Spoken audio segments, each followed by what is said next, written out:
தமிழ்நாட்டில் உள்ள அனைத்து பல்கலைக்கழகங்களிலும் பயோமெட்ரிக் வருகையை பதிவு செய்யக்கூடிய நடைமுறை அறிமுகப்படுத்த வேண்டும் என்று உயர்கல்வித்துறை உத்தரவிட்டுள்ளது. பேராசிரியர்கள் உட்பட பல்வேறு ஊழியர்கள் பல்கலைக்கழகங்களுக்கு தாமதமாக செல்வதும், முறையான அனுமதியின்றி முன்கூட்டியே அலுவலகத்தை விட்டு செல்வதை வழக்கமாக கொண்டிருப்பதும் அரசின் கவனத்திற்கு வந்திருப்பதாக உயர்கல்வித்துறை தன்னுடைய சுற்றறிக்கையில் குறிப்பிட்டுள்ளது. இத்தகைய செயல்பாடுகள் மாணவர்கள் மற்றும் பேராசிரியர்களிடையே கசப்பான உறவுக்கு வழிவகுக்கும் என்று சுட்டிக்காட்டியுள்ள தமிழ்நாடு அரசு அனைத்து பல்கலைக்கழகங்களிலும் பயோமெட்ரிக் முறையில் வருகையை பதிவு செய்ய உத்தரவிட்டுள்ளது. இதில் பேராசிரியர்கள் மற்றும் ஊழியர்கள் அலுவலகத்திற்குள் நுழையும் போதும், பணி முடிந்து வெளியேறும் போதும் கட்டாயம் பதிவு செய்ய வேண்டும் என்று அறிவுறுத்தப்பட்டுள்ளது. மேலும் கோப்புகளை சமர்ப்பிப்பதற்கான மின் அலுவலக அமைப்பு, தனிப்பட்ட தகவல் அமைப்பு, பல்கலைக்கழக இணையதளத்தை புதுப்பித்தல், பராமரித்தல் உள்ளிட்டவற்றுக்கு தேவையான நடவடிக்கைகளை எடுக்கவும் உயர்கல்வித்துறை உத்தரவிட்டுள்ளது. மத்திய அரசு ஊழியர்களின் ஓய்வு பெறும் வயதை 62ஆக அதிகரிக்க முடிவு செய்திருப்பதாக வெளியான தகவல் முற்றிலும் தவறானது என்று மத்திய அரசு விளக்கம் அளித்துள்ளது. இந்தியாவில் மத்திய அரசு ஊழியர்கள் ஓய்வு பெறும் வயது தற்போது 60ஆக உள்ளது.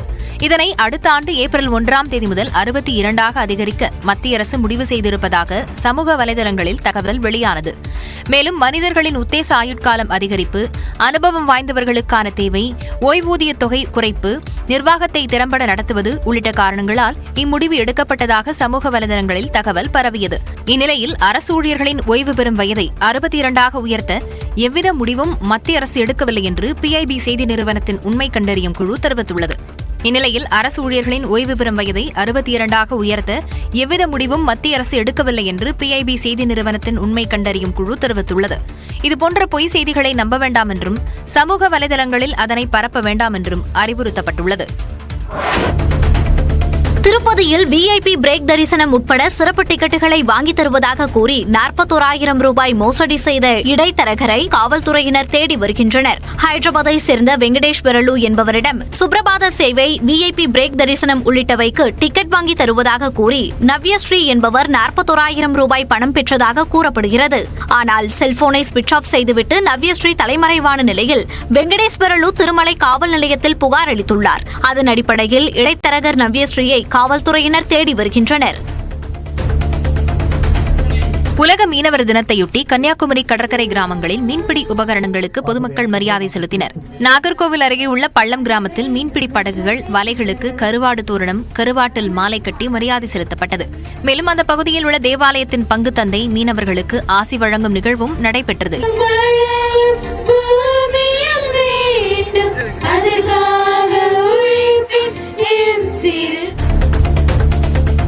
சென்னையில் ஆபரண தங்கத்தின் விலை 57,000 ரூபாயை மீண்டும் எட்டியுள்ளது. கடந்த திங்கட்கிழமையன்று 1 கிராம் தங்கம் 6,995 ரூபாய்க்கு விற்பனை செய்யப்பட்ட நிலையில் அடுத்தடுத்த நாட்களில் 7,000 ரூபாயை கடந்தது. இந்நிலையில் 4வது நாளாக தங்கத்தின் விலை உயர்ந்துள்ளது. 1 கிராம் தங்கத்தின் விலை 30 ரூபாய் உயர்ந்து 7,145 ரூபாய்க்கு விற்பனை செய்யப்படுகிறது. சவரனுக்கு 240 ரூபாய் உயர்ந்து 57,160 ரூபாய்க்கு விற்பனையாகிறது. கடந்த 4 நாட்களில் சவரனுக்கு 1,200 ரூபாய் உயர்ந்துள்ளது. வெள்ளி விலையில் மாற்றமின்றி 1 கிராம் 101 ரூபாய்க்கு விற்பனையாகிறது. திண்டுக்கல் மாவட்டம் பழனி முருகன் கோயிலில் விடுதலை சிறுத்தைகள் கட்சித் தலைவர் திருமாவளவன் சாமி தரிசனம் செய்தார். கட்சி கொடியேற்ற விழாவில் கலந்து கொள்வதற்காக பழனி வந்த திருமாவளவன் முன்னதாக முருகன் கோயிலில் சாமி தரிசனம் செய்தார். பின்னர் படிப்பாதை வழியாக கீழே இறங்கி மலையடிவாரத்தில் உள்ள புலிப்பாணி ஆசிரமத்திற்கு சென்று தொட்டிச்சியம்மன் மற்றும் புலிப்பாணி ஜீவசமாதியில் வணங்கினார். பழனி போகர் ஆதீனம் சிவானந்த புலிப்பாணி சுவாமிகள் திருமாவளவனை வரவேற்று பிரசாதங்கள் வழங்கினார். இதனைத் தொடர்ந்து திருமாவளவன் கட்சி விழாக்களில் பங்கேற்க சென்றார். வெள்ளப்பெருக்கு காரணமாக குற்றால அருவிகளில் குளிக்க 2வது நாளாக தடை விதிக்கப்பட்டுள்ளது. மேற்கு தொடர்ச்சி மலைப்பகுதிகள் மற்றும் தென்காசி மாவட்டம் முழுவதும் தொடர்ந்து மழை பெய்து வருகிறது. இதனால் குற்றாலம் மெயின் அருவி, ஐந்தருவி, சிற்றருவி, பழைய குற்றாலம் உள்ளிட்ட அனைத்து அருவிகளிலும் வெள்ளப்பெருக்கு ஏற்பட்டுள்ளது. இதையடுத்து சுற்றுலாப் பயணிகளின் பாதுகாப்பு கருதி குற்றால அருவிகளில் குளிக்க விதிக்கப்பட்ட தடை 2வது நாளாக நீட்டிக்கப்பட்டுள்ளது. இதனால் அருவிகளில் குளிக்க முடியாமல் ஏமாற்றமடைந்த சுற்றுலாப் பயணிகள் அருவிக்கரையில் நின்று சாரல் மழையில் நனைந்தபடி செல்ஃபி மட்டும் எடுத்துக் கொண்டனர். குற்றாலத்துக்காக குளிக்க வந்தோம். இப்போ எதுவும் அலோடு இல்லை. என்ன பண்ண செல்லில் ஃபோட்டோ எடுத்துகிட்டு நாங்கள் ஜாலியாக போகிற வருத்தமாக இருக்குது. கிளைமேட் சூப்பராக இருக்குது, நல்லா ஜாலியாக இருக்குது. என்ன ஒன்று குளிக்க முடியல, அதுதான் வருத்தம். கடலூரில் போக்குவரத்து சிக்னல்களில் ஆபத்தை விளைவிக்கக்கூடிய நிலையில் அந்தரத்தில் தொங்கிய அனைத்து டிஜிட்டல் பேனர்களும் இரவோடு இரவாக அகற்றப்பட்டன.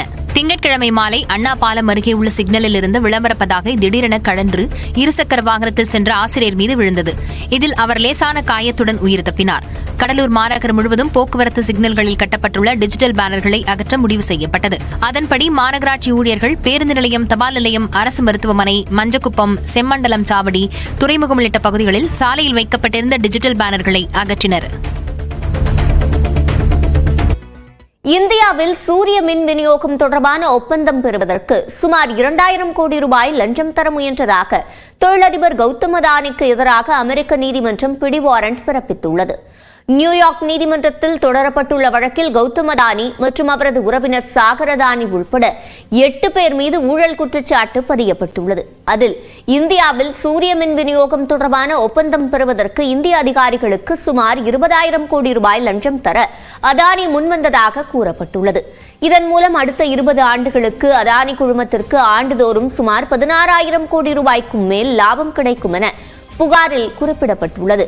குறிப்பாக 2021ஆம் ஆண்டு ஜூலை முதல் 2022ஆம் ஆண்டு பிப்ரவரி வரை தமிழ்நாடு, ஆந்திரா, ஒடிஷா, சத்தீஸ்கர், ஜம்மு காஷ்மீர் மாநிலங்களில் சூரிய மின் விநியோகம் ஒப்பந்தத்தில் ஈடுபடுவதற்கு லஞ்சம் தர ஒப்புக்கொண்டதாக குற்றம் சாட்டப்பட்டுள்ளது. இதில் அதிகபட்சமாக ஆந்திராவில் 2021 டிசம்பரில் 7 ஜிகாவாட் சூரிய மின்சாரம் விநியோகம் செய்ய ஒப்பந்தம் மேற்கொள்ளப்பட்டதாக புகாரில் குறிப்பிடப்பட்டுள்ளது. மேலும் 2020ஆம் ஆண்டு முதல் இந்திய அதிகாரிகளை அதானி தனிப்பட்ட முறையில் சந்தித்து லஞ்சம் தருவது தொடர்பாக பேச்சுவார்த்தை நடத்தியதாகவும் குற்றம் சாட்டப்பட்டுள்ளது. அது மட்டுமின்றி அதிகாரிகளுடன் சாகர் அதானி தொலைபேசியில் பேசியதற்கான ஆதாரங்களும் நீதிமன்றத்தில் சமர்ப்பிக்கப்பட்டுள்ளன. இந்நிலையில் முறைகேடாக பெறப்பட்ட இந்த ஒப்பந்தங்களை முன்வைத்து கடன் மற்றும் பத்திரங்கள் மூலம் அமெரிக்க நிறுவனங்களிடமிருந்து சுமார் 25,000 கோடி ரூபாய் நிதியை அதானி குழுமம் திரட்டியதாக குற்றம் சாட்டப்பட்டுள்ளது.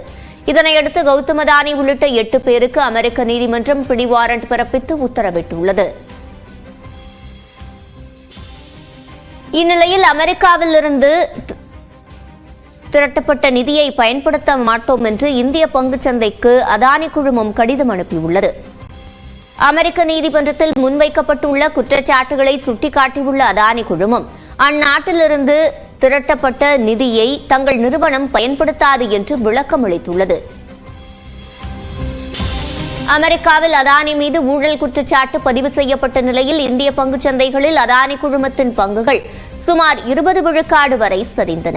இதில் அதிகபட்சமாக ஊழல் குற்றச்சாட்டு முன்வைக்கப்பட்ட அதானி பசுமை ஆற்றல் நிறுவனத்தின் பங்குகள் 16% சரிந்தது.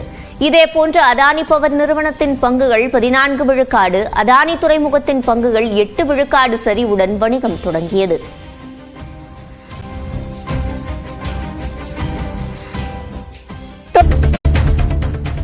ராணிப்பேட்டை மாவட்டம் ஷோலிங்கரில் உள்ள ஸ்ரீ லட்சுமி நரசிம்மர் கோவிலில் நடிகர் சூர்யா சுவாமி தரிசனம் செய்தார். கங்குவா திரைப்பட இயக்குனர் சிறுத்தை சிவாவுடன் கோவிலுக்கு வந்த நடிகர் சூர்யா ரோப்கார் மூலமாக மலையேறி சென்றார். அங்கு அவர்களுக்கு சிறப்பு வரவேற்பு அளிக்கப்பட்டது. தொடர்ந்து ஸ்ரீ லட்சுமி நரசிம்மரை இருவரும் வழிபட்டனர். பிறகு தரிசனம் முடித்து திரும்பிய அவர்களுடன் ரசிகர்கள் செல்ஃபி மற்றும் புகைப்படம் எடுத்துக் கொண்டனர்.